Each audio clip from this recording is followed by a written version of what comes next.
Hello and welcome to this edition of Immigration Matters. My name is Hemang Laheru. I'm a lawyer and a partner at Smart Move Immigration.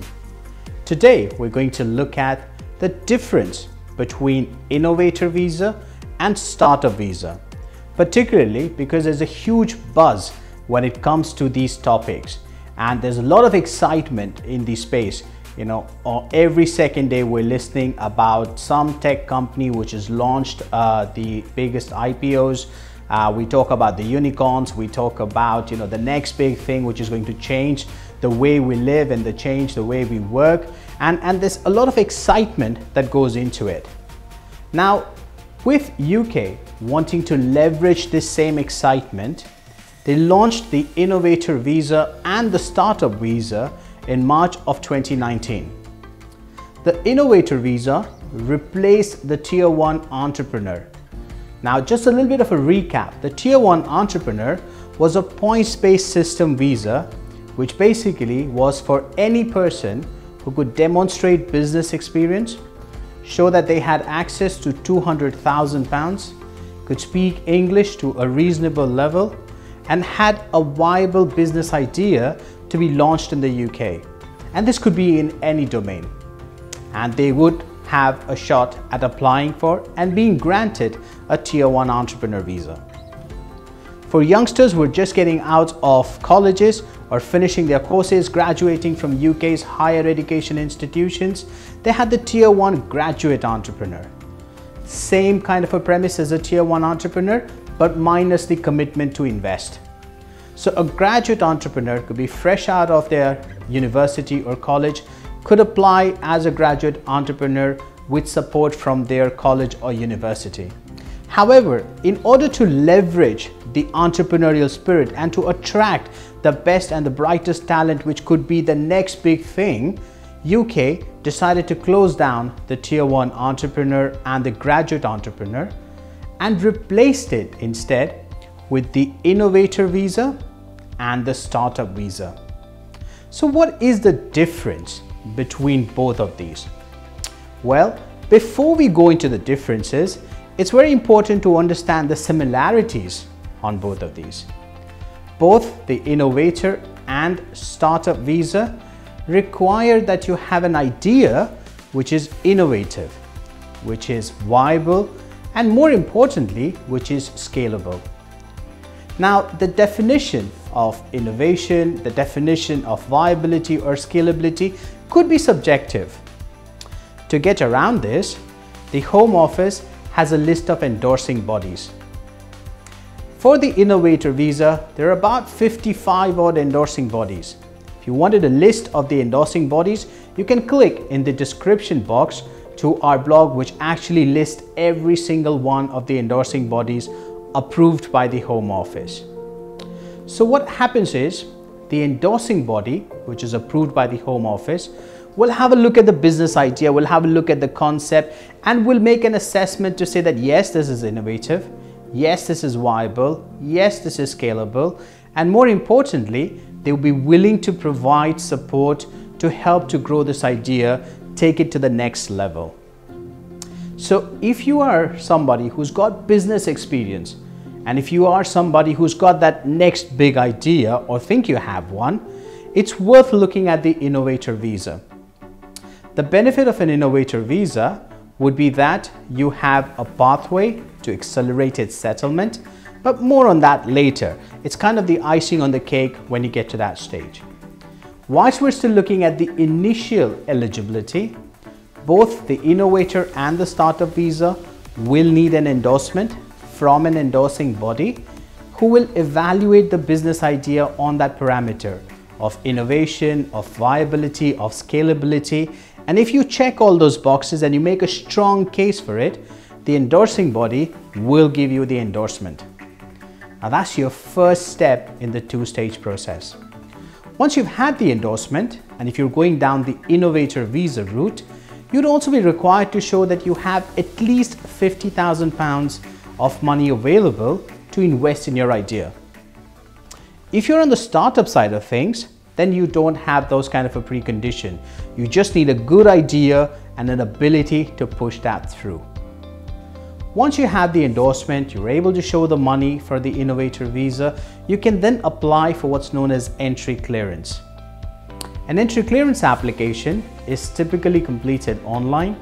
You provide the Home Office all the information that you shared with the endorsing body about your idea, about why you think it's going to be the next big thing or why it checks those boxes, and the availability of your funds, meet the English language requirement, and submit the application.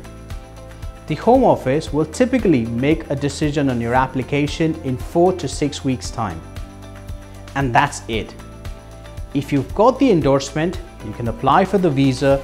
You could be in the UK in 6 weeks' time, starting to push pedal on that big idea of yours.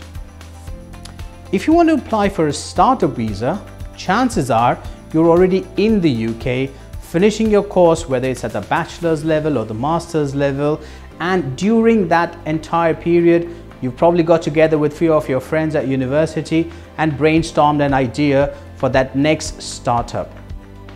If you check that box and you are that sort of a person, you would generally get an endorsement from your university itself.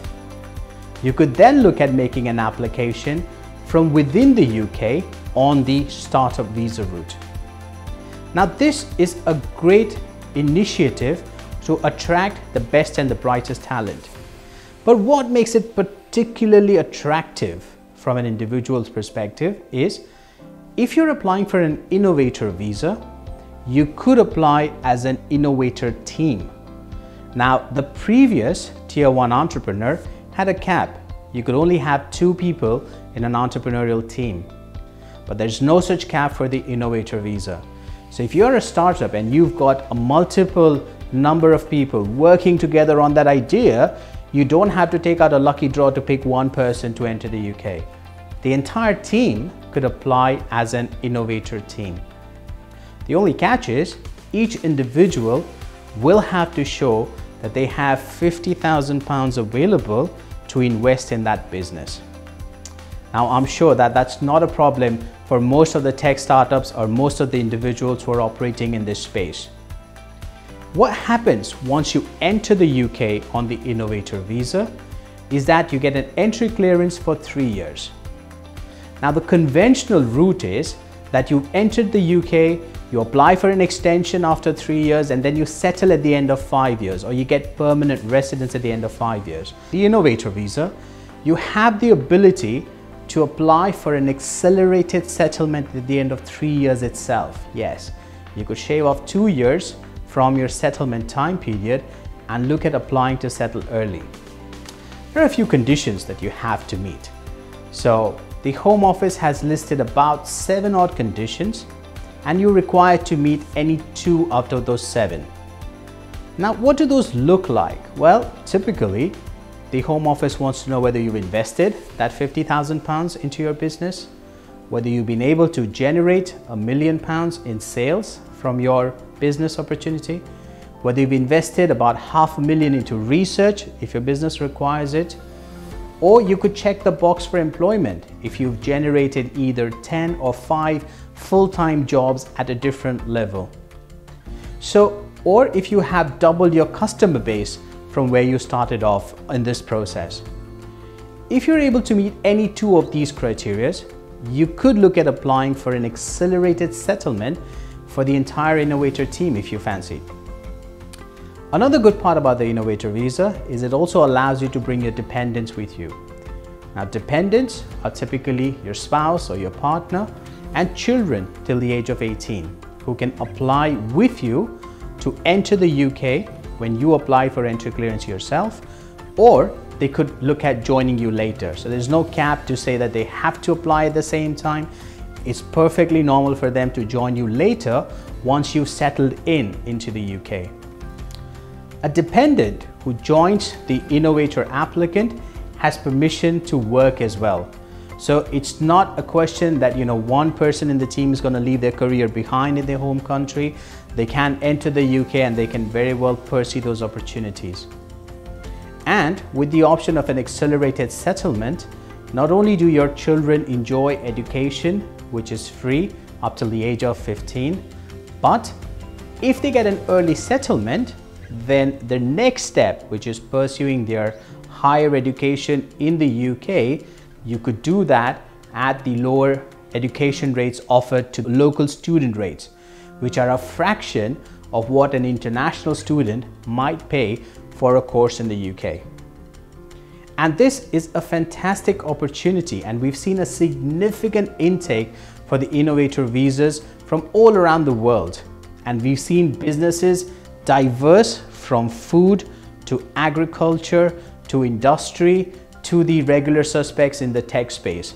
So it's been a refreshing change in that it's not only restricted to the people who are dealing with artificial intelligence or fintech or something on those lines, but also in different areas like food and agriculture and industry. If you're able to show innovation on a process, on a product, in a technology, you would be able to make a valid claim to apply under the Innovator visa. If you're on a startup visa and you are a career fresher, well, you get 2 years to work on your idea. And the best part is, you could even take up employment elsewhere without any restrictions, so you can work and spend time building your idea. You need to remember though that the 2 years that you spend on the startup visa, it's a non-settlement option, so they're not going to count towards your eventual settlement. For most of the applicants under the startup route, a logical step is at the end of 2 years to then get an endorsement on the Innovator visa and switch their status. So it's a great opportunity because you could start working on that little gem of an idea, build on it, get it up to a certain level which gives you that scale, which gives you that ability, and then switch over to the Innovator visa and look at building a more successful business on the back of it. So both the Innovator and the startup visas have two commonalities. One is they're both based on getting an endorsement from an endorsing body, and they both have a prerequisite that you should have an idea which is innovative. But that's where the similarities would end. Both of these options offer an excellent pathway to settle into the UK, to launch your business in a market which is very, very supportive of new startups. In fact, during the pandemic period of 2020, UK saw in excess of 400,000 startups in a single year, which is mind-boggling. And it had a survival rate of almost 45%, which is astounding because the conventional wisdom is that 1 in 10 businesses are the ones that succeed. 9 in 10 end up failing. Whereas if you are running a startup in the UK, 1 in 2 startups will succeed. Now those are the odds that you can definitely work with. I hope you found this video informative. Do like the video and subscribe to our channel to get more such interesting information. Thank you for watching.